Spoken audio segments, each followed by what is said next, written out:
So, hello बच्चों party, welcome back to SCVZ and this is Sandeep भैया from IIT Guwahati.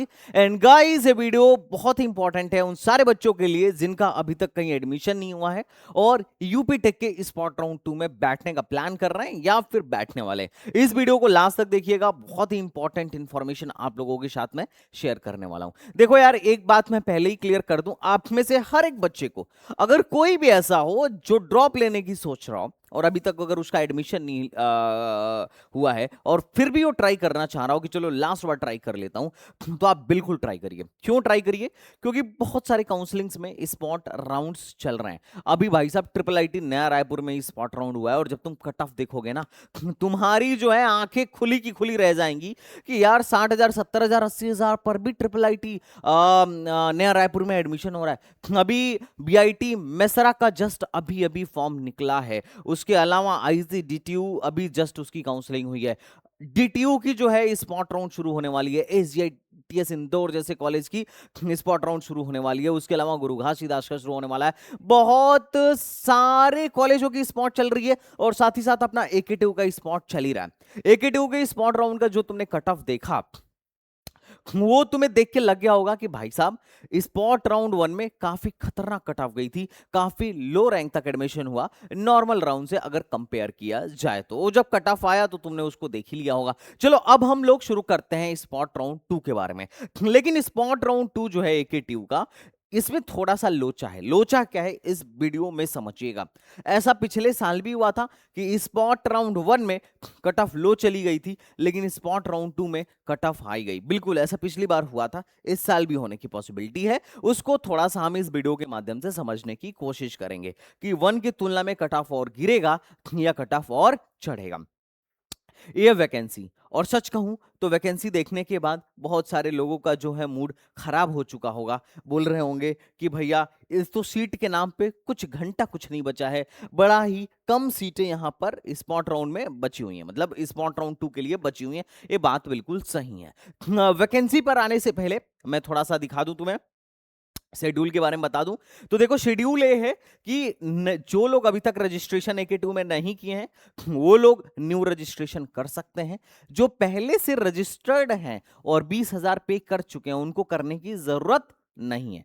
और मजे की बात क्या है कि today is the last date of registration और आज ही से अपनी चॉइस फिलिंग स्टार्ट होगी। चॉइस फिलिंग कैसे करना है इस पर मेरी एक वीडियो पड़ी है, आप उसी के हिसाब से चॉइस फिलिंग करिएगा और अपने चॉइस में सिर्फ वही वही कॉलेजेस डालिएगा जहां तक आप जाने के इच्छुक हैं, जहां तक आप जा सकते हैं मैक्सिमम। अगर आप कोई ऐसा कॉलेज डाल देंगे जिसमें आप जाना ही नहीं चाहते हैं, आपके घर वाले भेज ही नहीं सकते हैं या फिर उसकी फीस इतनी ज्यादा है कि आप अफोर्ड ही नहीं कर सकते हो, तो उस केस में क्या होगा, सीट तो आपके हाथ से जाएगी ही जाएगी और ये 20,000 रुपया जो है ये भी आपके हाथ से चला जाएगा। इन्होंने साफ साफ लिख रखा है no refund if seat allocated. अब हुआ क्या, इस साल की काउंसलिंग में मैंने देखा बहुत सारे बच्चे राउंड 1 में कुछ भी अपने मन से डाल रहे थे और बाद में सीट मिलने के बाद फोन कर रहे हैं कि संदीप भैया ये सीट नहीं चाहिए, मैं राउंड 2 में बैठना चाह रहा हूं, 20,000 कैसे वापस आएगा? तो मैंने बोला भाई साहब 20,000 नहीं वापस आएगा, AK2 से संपर्क करिए, वही सोल्यूशन है, जाके एडमिशन कैंसिल करवाइए और अगले राउंड में बैठने का अनुरोध करिए। क्योंकि ऑनलाइन मोड में तो कोई ऑप्शन ही नहीं आपको मिलेगा कि आप विड्रॉल कर पाए या सीट को रिजेक्ट कर पाए, तो ऐसा कोई ऑप्शन ही नहीं होता है। और अगर आप टाइमली एक्शन नहीं लेंगे तो ये जो 20,000 है आपका चला जाएगा, AK2 वाले रख लेंगे। ये एकदम क्लियर क्लियर इन्होंने रूल बुक में लिखा हुआ है।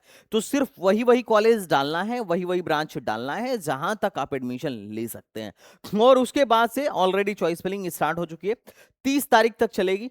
2 तारीख को सीट अलॉटमेंट का रिजल्ट आएगा और 3 तारीख से लेकर 7 तारीख तक हम लोग क्या करेंगे, कॉलेज में फिजिकल रिपोर्टिंग करेंगे, है ना, कॉलेज में फिजिकल रिपोर्टिंग करेंगे।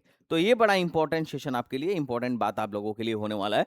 ये रजिस्ट्रेशन का अपना इस साल का राउंड 2 का ये शेड्यूल है। पर समस्या क्या है, समस्या ये है कि भैया हम रजिस्ट्रेशन करवा तो लें पर 20,000 रुपए लगाएं तो किस चीज के लिए लगाएं, सीट तो बचा ही नहीं है। जैसे ये IIT लखनऊ है, IIT लखनऊ का देखिए, ये डेटा देखिए, टोटल इस साल इतनी सीटें थी स्पॉट राउंड वन में इतनी सीटें खाली थी।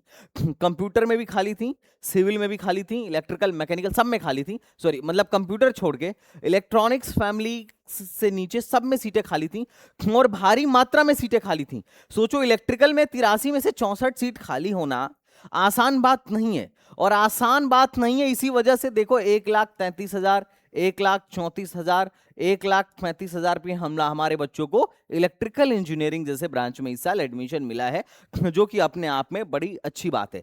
क्योंकि नॉर्मल राउंड में राउंड 4 तक में तो 1,00,000 प्लस रैंक पर केमिकल और सिविल मिलना भी मुश्किल हो जाता है। यहाँ इलेक्ट्रिकल पा रहे हैं बच्चे 1,50,000 रैंक तक, मतलब 1,30,000 1,40,000 तक इलेक्ट्रिकल पा रहे हैं, तो ये तो बड़ी अच्छी बात है, दैट्स वेरी गुड। पर सवाल यह है कि चलो भैया राउंड 1 में तो सीटें इतना बचा, लेकिन राउंड 2 में तो कुछ भी नहीं बचा। आईटी लखनऊ में अगर तुम देखोगे तो राउंड 2 में 0 सीट है, हर एक ब्रांच का 0 सीट है।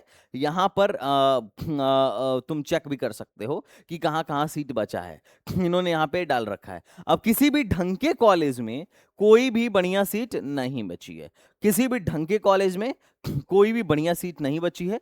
तुम यहां पर देखोगे तो सिर्फ लल्लू लल्लू जैसे एलन हाउस कानपुर में 106 सीट बचा है। अब ये सीट बचा कैसे है इसके बारे में भी मैं आपसे बताऊंगा कि ये बचा कैसे है। और लेकिन किसी भी तुम ढंग का कॉलेज देखो ना, ढंग का कॉलेज उठा के देखो लखनऊ में, आईटी लखनऊ उठा के देखो, केएनआईटी सुल्तानपुर उठा के देखो, जैसे फॉर एग्जांपल मैं देख ही लेता हूं, देखो मैं तुम्हें दिखाई देता हूं, चलो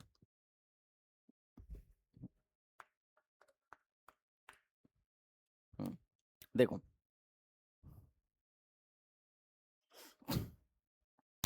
ये फिजिकल साइंस वाला है, केएनआईटी सुल्तानपुर का ये फिजिकल साइंस वाला है। इसको तुम फिजिकल एंड सोशल साइंस वाला है, केएनआईपीएसएस सुल्तानपुर है, उसके झांसे में मत आना। कई बार तो बच्चे केएनआईटी समझ के वहीं पहुंच जाते हैं, है ना। तो देखो सुल्तानपुर में बस यही है जहां पर सीट है केएनआईपीएस में, उसके अलावा और कहीं किसी केएनआईटी सुल्तानपुर में कमला नेहरू में सीट बचा नहीं है, ठीक है। बस ये फिजिकल साइंस वाले में ही सीट बचा है और कहीं पर सीट नहीं बचा है। तो सवाल क्या है, सवाल ये है कि भैया किसी भी ढंग के कॉलेज में क्या है कि सीट नहीं बचा है। मैंने पूरा एनालाइज करके यहां पर लिख दिया है कि कौन से कॉलेज में क्या सीट बचा है। केएनआईटी सुल्तानपुर में इलेक्ट्रॉनिक्स में 21 सीट बची थी राउंड 1 में, लेकिन राउंड 2 में अभी फिलहाल में 0 सीट बची है। बीआईटी झांसी में एक भी सीट नहीं खाली है, आप यहां पर देखोगे तो कोई सीट ढंग की खाली नहीं है। उसके अलावा ये देखिए एकेटिव मेन कैंपस जैसे कॉलेज में भी, मेन कैंपस में भी 0 सीट बचा है, कोई सीट खाली नहीं है। एआईटीएच कानपुर में सिर्फ और सिर्फ बायोटेक की सीट खाली है और केमिकल की सीट खाली है, उसके अलावा कोई सीट खाली नहीं है। लखनऊ यूनिवर्सिटी में एक को सीट नहीं बाचल है। नेक्स्ट, अजय कुमार गर्ग में सिर्फ इलेक्ट्रिकल एंड इलेक्ट्रॉनिक्स में 5 सीट खाली है और कहीं पर सीट खाली नहीं है। तुम चाहो तो यहां पर देख लो, है ना।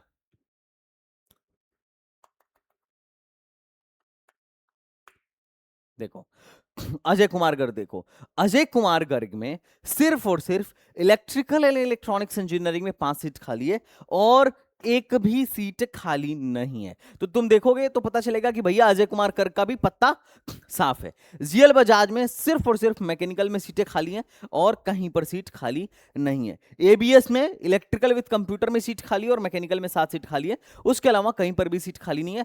भाई साहब गलगोटिया में तुम देखोगे तो ये इलेक्ट्रिकल इंजीनियरिंग में सीट खाली है, एडवांस कम्युनिकेशन टेक्नोलॉजी जैसे ब्रांच में भी सीट खाली नहीं है। पीएसआईटी कानपुर, मतलब कानपुर में एक प्राइवेट कॉलेज है, काफी महंगा फीस लेता है, उसके बाद भी एक भी सीट खाली नहीं है, सारी की सारी सीटें इनकी भर गई। कहां सीट खाली है? आरईसी में सीट खाली है। आरईसी आजमगढ़ के सिविल में 39 सीट खाली है, 39 सीट खाली है। उसके अलावा आरईसी बांदा में तुम देखो तो मैकेनिकल में 13 सीट खाली है और किसी ब्रांच में खाली नहीं है। आरईसी बिजनौर में सिविल इंजीनियरिंग की 26 सीट खाली है और उसके अलावा कन्नौज में 19 सीट खाली है। अब उसके अगर तुम देखो आरईसी मैनपुरी में सिविल, इलेक्ट्रिकल और मैकेनिकल, इसमें इतनी सीटें खाली हैं। माइनिंग में 12 सीटें खाली हैं। उसके अलावा तुम देखो आरईसी अंबेडकर नगर में एक भी सीट खाली नहीं है। इलेक्ट्रिकल में प्रतापगढ़ में कुछ नहीं भरा है। सोचो राउंड 1 में 64 सीट खाली थी, अभी 55 बचा है। मैकेनिकल में 68 खाली थी, 61 बचा है। सिविल में 70 खाली थी, 75 में से अब तक मात्र 65 ही भर पाया है। अब इसको क्या बोलोगे? कुछ लोग कहेंगे भैया रिसोर्स की बर्बादी है, 75 सीट सरकार ने खोली पैसा लगा के। अब तक 4 राउंड भी हो गया, एक इंटरनल स्लाइडिंग भी हो गया, एक स्पॉट भी हो गया, टोटल 6 राउंड हो गया। और 6 राउंड में आरईसी प्रतापगढ़ में गिन के मात्र 10 सीट बचा।